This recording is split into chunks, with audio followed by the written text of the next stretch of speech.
Over its 160 years or more of history, the Victoria Cross has only been awarded 1,358 times. A VC.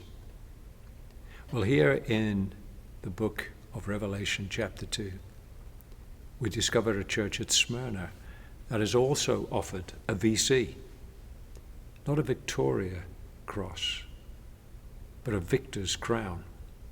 Jesus talks about being faithful unto death, and I will give you the crown of life. The church in Smyrna had its back to the wall. There were great difficulties, great pressures upon them. They were suffering for their faith. They were beleaguered. They were overwhelmed at times. A bit like so many places in the world where the church suffers real persecution. And for this particular challenged church, Jesus has no rebuke. He understands, he cares, he sympathizes with his people as they're undergoing this trial and temptation. One of the great temptations in a time like this is to compromise our faith, is to let down our guard, is to leave our armor off. I'm told that if you ever get into the SAS, the Special Air Service, that one thing you must never do is remove the SAS belt. It's actually all around you.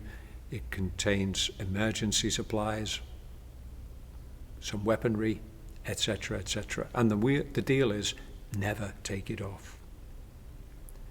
I remember reading the story of one SAS soldier who was on maneuvers in Belize, and one of his fellow soldiers just went for a run out in the jungle and took off his SAS belt.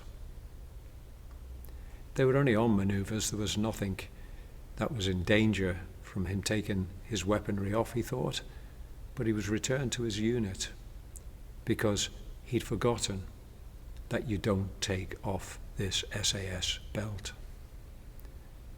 This church in Smyrna were determined not to take off their SAS belt. Jesus wanted them to get his victor's crown, the kind of thing that would be awarded when you'd won the race. But unlike winning a race in the ancient world where you got a crown of flowers that then faded, the crown he offers will never fade away. And so in this time where it is difficult for so many of us, let's keep our armor bright. Let's keep our spiritual belts on. Let's keep looking to Jesus, the author and the perfecter of faith. And let's look forward by his grace to receiving his well done, good and faithful servant. Enter into the joy of your Lord. God bless you today.